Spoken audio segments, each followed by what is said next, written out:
मैं तो उसे कमरे में अपनी दोस्त को तलाश करने गई थी, पर मुझे क्या पता था कि मुझे मेरी दोस्त तो मिल जाएगी, पर पहले जैसी नहीं मिलेगी।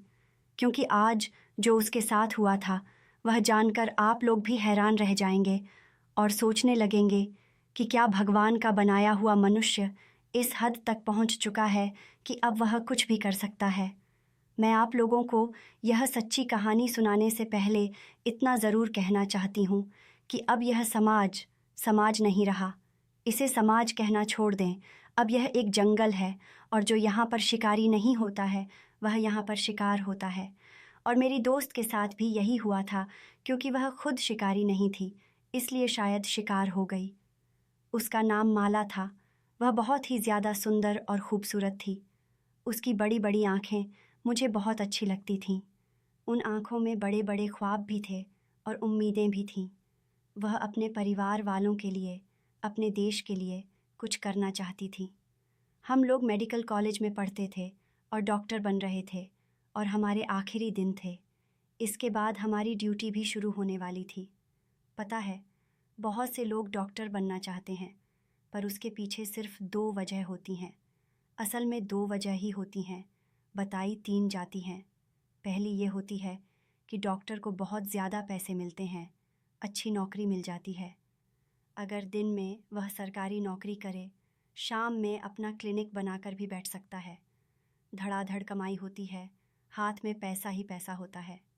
दिन में 100 मरीज़ देखने वाला डॉक्टर एक दिन में ही 20,000 कमा लेता है, तो सोचें महीने के उसके कितने पैसे बन जाते होंगे। दूसरी बात यह कि कहने में अच्छा लगता है कि मैं एक डॉक्टर हूँ, या आपके माँ बाप गर्व से ये कह सकते हैं कि हमारी बेटी डॉक्टर है, हमारा बेटा डॉक्टर है। बस इतना सुनकर ही अच्छा रिश्ता मिल जाता है कि लड़का या लड़की डॉक्टर है, और यह समझेंगे इंसान की सारी ज़िंदगी एक अच्छे रास्ते पर बदल जाती है। लेकिन माला की ऐसी कोई सोच नहीं थी। लोग तीसरी वजह यह बताते हैं कि हम इंसानियत की सेवा करना चाहते हैं, पर ऐसा कुछ नहीं होता। जब आप डॉक्टर बन जाते हो तो आपको सिर्फ अपनी पगार से मतलब होता है। आपके हाथ में अपनी पगार आ जाए, उसके अलावा आपको कुछ नज़र नहीं आता है। यहाँ तक कि कभी कभी डॉक्टर मरीज़ से भी तंग आ जाता है कि मरीज़ कैसे सवाल कर रहा है। सरकारी अस्पताल में नौकरी मिल जाए तो बड़ी अच्छी बात होती है, लेकिन सरकारी अस्पताल में सारे अनपढ़ और गरीब लोग आते हैं, जिनको ज़्यादा बातें भी नहीं आती। वे सवाल भी ज़्यादा पूछते हैं। लेकिन माला ऐसी नहीं थी। वह सबका बहुत ख्याल करती थी।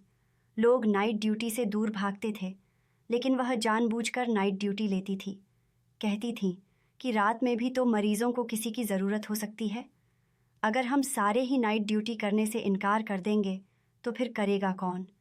यहाँ तक कि जब उसकी बारी नहीं होती थी और हम कहते थे कि नहीं सर, हम नाइट ड्यूटी नहीं ले सकते, तब और वह खुद ही नाइट ड्यूटी लेकर हम सबको भी बचा लेती थी। हम ऐसे अस्पताल में काम करते थे कि यहाँ पर डॉक्टर बनना भी सिखाया जाता था। लेक्चर्स होते थे, क्लासेस होती थीं और साथ ही एक अस्पताल भी था, यानी कि लर्निंग हॉस्पिटल था। यहाँ पर हम लोगों ने पढ़ाई की और अब हाउस जॉब के लिए इधर ही हमारी नौकरी लग गई थी।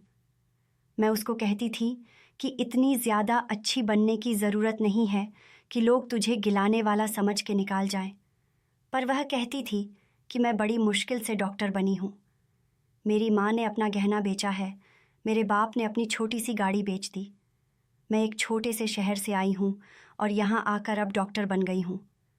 तो मैं इंसानियत की सेवा नहीं करूँ तो फिर मेरा यह सब करने का क्या फ़ायदा। पैसा तो कोई और काम करके भी मिल जाता है। एक औरत के लिए पैसा कमाना क्या मुश्किल होता है, वह तो गलत काम करने से भी मिल जाता है। पर हमें हमेशा सही काम करना चाहिए, यही ज़िंदगी है। उसकी बातें मुझे कभी भी लेक्चर नहीं लगती थीं, बल्कि बहुत अच्छी लगती थीं। लेकिन आज उसे हाल में देख रही थी, हैरान थी। मुझे याद है यह अगस्त का महीना था और उसकी नाइट ड्यूटी थी। आज मेरी भी नाइट ड्यूटी थी। डॉक्टर ने कहा था कि एक ही डॉक्टर की बार बार नाइट ड्यूटी आती है, कम से कम उसके साथ तो कोई हो, क्योंकि आज मरीज़ भी ज़्यादा थे। हम लोगों की शिफ्ट बहुत लंबी हो गई थी, 30 घंटे गुजर चुके थे। जब किसी डॉक्टर की नाइट शिफ्ट होती है तो इसका मतलब यह नहीं होता कि वह पूरी रात आपक लिए जागता रहता है। नाइट शिफ्ट डॉक्टर का ये मामला होता है कि डॉक्टर रात को अस्पताल में ही होता है, आप उससे मदद ले सकते हैं, लेकिन बिल्कुल इमरजेंसी की स्थिति में। ऐसे नहीं कि किसी की ड्रिप ख़त्म हो गई हो तो उसके लिए डॉक्टर को बुलाया जाए कि आगे ड्रिप निकाल दे। ये काम तो कोई स्टाफ भी कर सकती है। यानी कि किसी मरीज़ की तबीयत बहुत ज़्यादा ख़राब हो जाए, अचानक से कोई केस आ जाए तो फिर डॉक्टर अपनी ड्यूटी देता है, वरना अस्पताल में कमरा बनाया जाता है नाइट शिफ्ट वाले डॉक्टरों के लिए। वहाँ पर बिस्तर भी होते हैं, डॉक्टर वहाँ पर जाकर सो सकता है और जब किसी को इमरजेंसी होगी तो वहाँ के डॉक्टर को वहाँ से बुला सकता है, क्योंकि रोज़ रोज़ इमरजेंसी नहीं होती और पूरी रात कोई भी इंसान जाग नहीं सकता। इसीलिए हर अस्पताल में यह सुविधा मौजूद होती है। माला बहुत ज़्यादा सुंदर थी। वह कोई ऐसी सुंदर नहीं थी कि उसको देखकर कोई यह कहता कि कितनी सुंदर है, जैसे कोई परी हो, लेकिन उसके अंदर एक अजीब सी कशिश थी। वह बहुत ही ज़्यादा प्यारी थी, बहुत ज़्यादा अच्छी लगती थी, और सबसे अच्छी बात यह थी कि उसके अंदर बहुत ही ज़्यादा एहसास था। वह बड़े प्यार से बात करती थी। जब वह बोलती थी तो ऐसा लगता था कि जैसे इस दुनिया में सब कुछ ठीक है, कोई मसला ही नहीं है, कोई परेशानी नहीं है। ये दुनिया एक बहुत अच्छी जगह है और रहने के काबिल है। वह कुछ लोग होते हैं ना आपकी ज़िंदगी में, जो आपके लिए कुछ करते तो नहीं हैं और आपको पता भी नहीं होता कि वे आपके लिए कुछ कर सकते हैं या नहीं, लेकिन जब आप उनको देखते हैं तो आपके दिल को एक सुकून सा महसूस हो जाता है। आपको ऐसा लगता है कि बस ये है तो सारा कुछ ठीक है। बस मुझे भी माला को देखकर ऐसा ही लगता था। हम लोगों ने बहुत ज़्यादा काम किया था, लेकिन वह अभी भी जाग रही थी। मैंने उसे कहा कि मैं जा रही हूँ, तू भी आ जा, नहीं तो हमें खुद डॉक्टर की ज़रूरत पड़ जाएगी। इस बात पर वह हंसने लगी और उसने कहा कि हाँ, मैं आ रही हूँ। बस एक बार एक राउंड मार लेती हूँ, किसी को कोई ज़रूरत ना हो, वरना फिर हमें जगाने आएंगे, फिर तेरी नींद भी ख़राब हो जाएगी। मैंने कहा कि हाँ, यह भी ठीक है। मैं तो जाकर उस कमरे में लेट गई। थोड़ी देर के बाद माला भी आ गई, आकर मेरे पास ही लेट गई थी, यानी थोड़े फासले पर, और कमरे की छत की तरफ देखकर कह रही थी कि तुझे पता है इस दुनिया में कितने जालिम लोग हैं। मैंने कहा कि हम डॉक्टरों से जालिम कौन होगा? तो उसने कहा कि अरे नहीं, वह बात नहीं है, हमारा काम ऐसा है, लेकिन हमारा मकसद इलाज करना होता है। पर दुनिया में ऐसे ऐसे लोग हैं, ऐसी ऐसी हरकतें हो रही हैं कि मैं तुझे क्या बताऊं। मैंने कहा कि तुझे अचानक से यह सब कुछ क्यों याद आ गया और क्या हो रहा है? क्या तुझे किसी बात के बारे में पता चला है? क्योंकि मैंने सुना है कि हमारे अस्पताल के बारे में उल्टी सीधी बातें हो रही हैं। उसने कहा कि हाँ, बातें तो हो रही हैं, लेकिन मुझे कुछ पता नहीं है। खैर, मैं कुछ और सोच रही थी, बस यह देखकर कि इस दुनिया में बड़े जुल्म हो रहे हैं यार। मेरी तो प्रार्थना है कि काश यह दुनिया थोड़ी ज़्यादा रहमदिल होती, हर किसी के लिए, हर लड़की के लिए, हर औरत के लिए, हर इंसान के लिए, तो फिर यह दुनिया रहने के लिए एक अच्छी जगह होती। पर तू खुद बता, आजकल यहाँ हो क्या रहा है? क्या यह दुनिया रहने के काबिल रह गई है? मैंने उसे कहा कि बात तो तेरी ठीक है, लेकिन फिर हम यहाँ से और कहीं जा भी नहीं सकते हैं। उसने कहा कि मेरे घर वाले मेरे लिए रिश्ता तलाश कर रहे हैं। जैसे उसने यह बात की, मैं हैरान रह गई। मैंने कहा कि तूने मुझे पहले क्यों नहीं बताया? तो कहने लगी कि अभी बता रही हूँ ना, और 1 हफ्ते पहले से ही बात चल रही है। सब कह रहे हैं कि अब तो मैं 31 साल की हो गई और डॉक्टर भी बन गई हूँ, अब तुम्हारी शादी करवानी है। मैंने उसे कहा, यार, तुम्हें शादी करनी है तो डॉक्टर वर्मा से क्यों नहीं कर लेती? वह तुझे इतना पसंद करते हैं। दोनों डॉक्टर होंगे तो एक दूसरे की रूटीन को समझोगे। माला कहने लगी कि यह सारी बातें होती हैं कि दो लोग एक फील्ड से हो तो एक दूसरे का एहसास करते हैं। अरे, जिसने एहसास करना होता है ना, उसका फील्ड से होना ज़रूरी नहीं होता, वह वैसे ही एहसास कर लेता है। और जिसने एहसास नहीं करना होता, वह चाहे फील्ड का हो जाए, उसको पता हो कि आपकी रूटीन क्या है, वह फिर भी एहसास नहीं करता। मैंने उसे कहा कि तू बातें बड़ी अच्छी करती है, लेकिन तेरी बातें हमेशा सच होती हैं। ऐसा ही है, पर फिर भी वह आदमी बुरा नहीं है। इस बात पर माला ने कोई जवाब नहीं दिया। डॉक्टर वर्मा हमारे अस्पताल का सबसे सुंदर डॉक्टर था। सारा स्टाफ, डॉक्टर सब उसे देखकर आहें भरती थीं और कहती थीं कि अभी इसकी शादी नहीं हुई है। पता नहीं वह खुशकिस्मत लड़की कौन होगी जिसके साथ इसकी शादी होगी। एक दफ़ा तो माला ने भी कहा था कि देखने में बहुत सुंदर है, लेकिन अभी माला उसके नाम पर ही थोड़ी सी गुस्से में नज़र आने लगी और उसने जवाब भी नहीं दिया। हम इसी तरह बातें करते करते थोड़ी देर को सो गए। बीच रात मेरी आंख खुली तो मैंने देखा कि माला अपनी जगह पर नहीं थी। मुझे लगा कि कोई इमरजेंसी हुई होगी तो वह उठकर चली गई होगी। हम डॉक्टर जितना थक के सोते हैं, एक दफ़ा आंख बंद कर ली तो फिर सुबह ही पता चलता है कि अच्छा सुबह हो गई। ऐसा लगता है कि 4 सेकंड ही सोए हैं। और ऐसी नींद नहीं लोगों को आती है जो बहुत ज़्यादा मेहनत करते हैं। और हम भी तो मेहनत का ही काम करते थे। मैंने देखा वह वहाँ पर नहीं थी। मैं मुंह उस तरफ करके सो गई। थोड़ी देर के बाद जब मैं बाहर निकली, मुझे किसी मरीज़ ने नहीं बुलाया था। मैं उसका काम करके आसपास देखने लगी कि माला कहाँ गई है, लेकिन वह मुझे कहीं भी नज़र नहीं आ रही थी। 2-3 बार ही थी यहाँ पर जिस तरफ हमारी ड्यूटी होती थी। अस्पताल तो यह बहुत बड़ा था, लेकिन वह इधर नहीं थी। फिर मुझे लगा कि किसी दूसरे हिस्से में गई होगी, क्योंकि अस्पताल बहुत बड़ा था। हो सकता है कुछ चीज़ ख़त्म हो गई हो जो लेने के लिए गई हो, या उधर कोई मरीज़ आया हो। अभी सुबह होने में वक्त था जब मैंने देखा कि साइड पर एक कमरा था जिसका दरवाज़ा खुला हुआ था। यह कमरा भी हमारे कमरे जैसा ही था। यहाँ पर भी आराम किया जा सकता था, लेकिन इधर ज़मीन पर सिर्फ एक गद्दा पड़ा था और अस्पताल की कुछ व्हील चेयर और लोहे के बड़े एक साइड पर रखे हुए थे। ये पहले तो कमरा ही था, लेकिन ऐसा ऐसा रूम बनता जा रहा था, क्योंकि जिसका जो दिल करता है वह कूड़ा कबाड़ उठाकर इस कमरे में रख देता था। मैंने सोचा कि इसका दरवाज़ा क्यों खुला हुआ है, और इस तरफ से तो बाहर का रास्ता भी था। लोग आते जाते थे। सुबह हो रही थी। हमारे अस्पताल में एक रूल था कि रात के वक्त अगर किसी मरीज़ के साथ कोई आदमी आया है तो वह अंदर नहीं रुक सकता था, बल्कि वह बाहर इंतज़ार करता था। लेकिन जब सुबह के 6 बजते थे तो सुबह के 6 से लेकर रात के 9 बजे तक आदमी लोग भी अंदर आ सकते थे। इसीलिए मुझे सोचा कि मुझे यह कमरा बंद कर देना चाहिए, क्योंकि यह ना हो कि इधर से कोई आए और कोई लोहे की चीज़ उठाकर सीधा ही निकल जाए। किसी को पता भी नहीं चलेगा, क्योंकि कुछ एक हफ्ते से हमारे सारे अस्पताल के सीसीटीवी कैमरों को भी बंद कर दिया गया था, जबकि आज तक ऐसा नहीं हुआ था। बताया यह जा रहा था कि कैमरे खराब हो गए हैं, इसलिए दोबारा से नए लगवाने पड़ेंगे। खराब कैमरे चलाने का कोई फ़ायदा नहीं, इसलिए बंद कर दिए गए हैं। मैं उस कमरे का दरवाज़ा बंद करने लगी थी जब मैंने सामने का मंजर देखा। मुझे कुछ अजीब सा दिखाई दिया। 4 सेकंड मैं ऐसे खड़ी थी कि जैसे मेरे अंदर सांस नहीं है, और फिर मैंने अपनी पूरी ताकत लगाकर अपने हलक के अंदर से वह चीख निकाली जो मेरे सीने में ही दब के रह गई थी, और मैं बुरी तरह से चिल्लाई। मेरी चीखों की आवाज़ सुनकर वहाँ स्टाफ आने लगा, और जब उन्होंने भी सामने देखा कि यह क्या दृश्य है तो वह मुझे वहाँ से दूर ले जाने लगे, जबकि मैं आगे आगे बढ़ने लगी, पर वह मुझे वहाँ से दूर ले गए। मैं पागलों की तरह चिल्लाई थी, माला माला, उठो माला, उठो। मुझे नहीं पता था कि वह जिंदा है या नहीं, लेकिन दूर से देखने से ऐसा लग रहा था कि जैसे वह बेहोश है।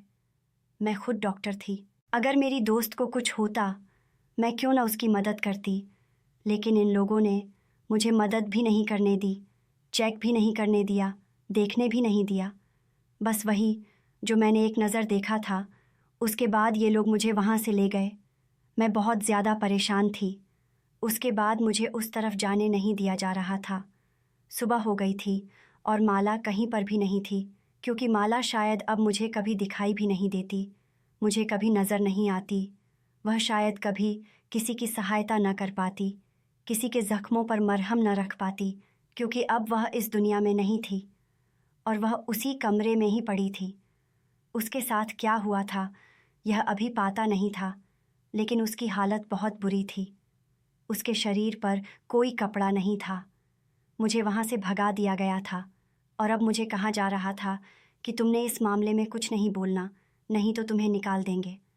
हमें लगता है कि डॉक्टर माला ने खुदकुशी कर ली है, यानी कि उसने आत्महत्या कर ली है और अपने आप को ख़त्म कर लिया है। पर ऐसा कैसे हो सकता था? वह इतना बड़ा कदम नहीं उठा सकती थी।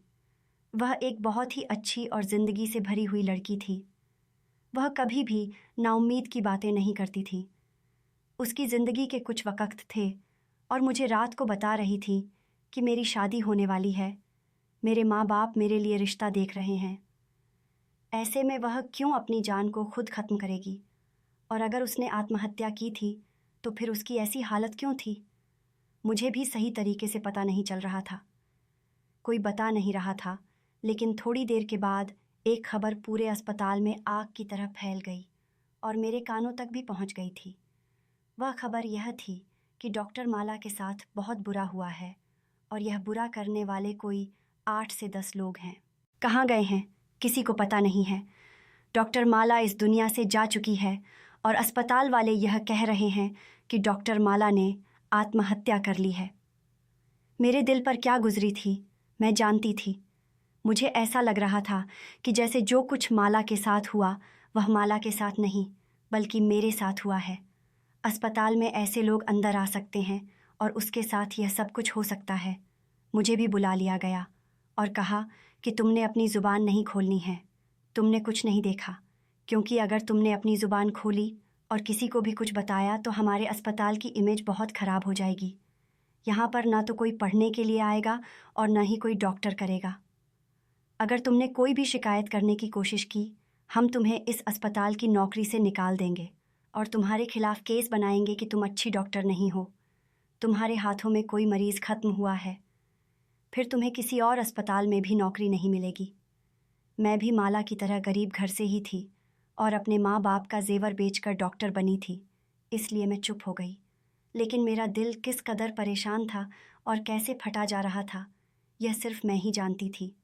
जब माला के घर वालों को फ़ोन किया गया तो मैं वहीं पर मौजूद थी। फ़ोन के अंदर से आवाज़ आ रही थी। जब उनको बताया कि आपकी बेटी नशे में डूबी थी और उसने आत्महत्या कर ली है, उसके बाप ने ऐसी बात की कि मेरी आंखों में आंसू आ गए। उसने कहा कि मेरी वाली माला की बात कर रहे हैं आप? कैसे प्यार से कहा था उसने कि मेरी माला की बात, और उसकी माला भी इस दुनिया में नहीं रही थी। सर ने कहा कि हाँ, उसी की बात कर रहे हैं। उसने आत्महत्या कर ली है। लगता है उसकी ज़िंदगी में कोई लड़का था जिसके पीछे उसने यह सब कुछ किया है। आप आ जाएं, उसकी बॉडी कलेक्ट कर लें, और हम लोग मजाक नहीं कर रहे हैं। एक तो फिर आपको यह बात बता रहे हैं कि आपकी बेटी माला शर्मा ने आत्महत्या कर ली है। आप लोग आ जाएं ताकि बाकी की कार्यवाही हो सके और आपकी बेटी को आपके हवाले किया जा सके, नहीं तो पुलिस केस बन जाएगा। मैं तो माँ बाप के बारे में सोचकर आज तक दुखी हूँ जिनको ऐसी खबर मिली। जब वह वहाँ से अपने घर से निकले होंगे, किस तरह निकले होंगे? क्या वह रो रहे होंगे? क्या एक दूसरे से यह बात कर रहे होंगे कि पता नहीं सच है या झूठ? अपनी बेटी को बार बार नंबर मिला रहे होंगे, लेकिन उसका फ़ोन बंद जा रहा होगा। फिर इतना लंबा सफ़र करके बोलो यहाँ पहुँचे तो अस्पताल वालों ने बॉडी देने से इनकार कर दिया और कहा कि अभी कुछ बातें हैं जो हम देख रहे हैं। उन्होंने यह तो बता दिया था कि माला इस दुनिया में नहीं है और एक नज़र माला को दिखाया भी था। उसके माँ बाप की हालत बहुत अजीब थी, दोनों ही बूढ़े थे। उनकी एक ही बेटी थी और उसके 2 भाई और भी थे। हालत बड़ी ख़राब थी दोनों की। मुझे उसकी माँ जानती थी, मेरे से पूछने लगी। मुझे जो पता था मैंने बता दिया और यह भी बताया कि अस्पताल वाले मुझे भी धमका रहे हैं, कहते हैं कि आपको नौकरी से निकाल देंगे। उन्होंने कहा कि तुम FIR नहीं करो, हम तुम्हारा नाम कहीं भी नहीं लेंगे। मैं उनको कैसे तसल्ली देती? 3 घंटे का इंतज़ार करवाने के बाद उन्होंने माला को उसके माँ बाप के हवाले किया और वह वहाँ से उसे ले गए। पोस्टमार्टम भी करवाया गया था। पोस्टमार्टम की रिपोर्ट ऐसी थी कि देखकर आंखों में आंसू आ जाते थे। जिसको भी इस बारे में पता चलता वह हैरान रह जाता था। उसके बाद मैं वापस अपने घर आ गई। मुझे भी बड़ी मुश्किल से छोड़ा था। बार बार मुझे कह रहे थे किसी को कुछ बताना नहीं, और मेरा जो फाइनल बयान लिखवाया था उसमें मुझसे यह लिखवाया गया था कि मुझे कुछ नहीं पता।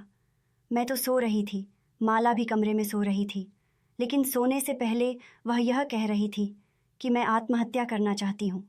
जब मैंने पूछा तो उसने बताया नहीं कि वजह क्या है, और उसके बाद जब मैं सुबह उठी तो वह आत्महत्या कर चुकी थी और मैंने उसे कुछ ऐसी हालत में देखा था मुझसे यह बयान ले लिया गया और मैंने भी दे दिया, क्योंकि मैं भी अपने माँ बाप की इकलौती बेटी थी।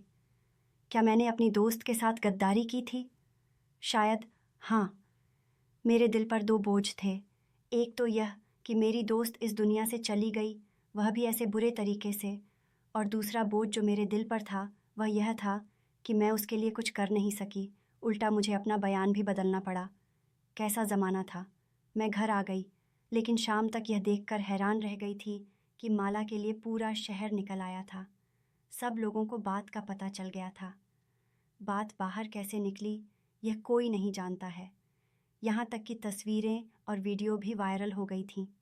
माला इस दुनिया से चली गई, उसकी अंतिम घड़ी भी गुजर गई, लेकिन अब सब लोग उसके लिए इंसाफ मांगने के लिए सड़कों पर निकल आए थे। अभी भी पता नहीं चल रहा था कि यह सब कुछ क्यों हुआ था। बताया ही जा रहा था कि उसने आत्महत्या की है, और असल बात यह बताई जा रही थी कि कुछ लोग अचानक से उसके कमरे में घुस आए और उन्होंने माला के साथ बहुत बुरा किया। लेकिन मेरा दिल कह रहा था कि बात कोई और है। ऐसा क्यों लगता था कि जैसे माला के साथ कोई दुश्मनी निकाली गई थी, लेकिन उसका तो कोई भी दुश्मन नहीं था जो उसके साथ इतना बुरा करे।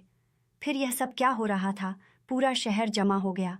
उसके बाद ऐसी ऐसी रिपोर्ट सामने आई कि हम लोग हैरान रह गए। इतने सारे लोग माला के लिए निकले थे, मैं भी उन लोगों में शामिल थी। सब लोग प्रोटेस्ट कर रहे थे और माला के लिए इंसाफ मांग रहे थे। हमारे अस्पताल का प्रिंसिपल अभी भी यही कह रहा था कि लड़की ने आत्महत्या की है। उसकी निजी ज़िंदगी में कुछ मामला होगा जिसकी वजह से उसने आत्महत्या कर ली। अब उसकी गलती यह है कि उसने हमारे अस्पताल में आत्महत्या की, तो हम भी फंस गए हैं। प्रिंसिपल साहब को अपने अस्पताल की इमेज की पड़ी हुई थी। वह बार बार यह भी कह रहे थे कि हमारा अस्पताल इस देश का बहुत बड़ा अस्पताल है।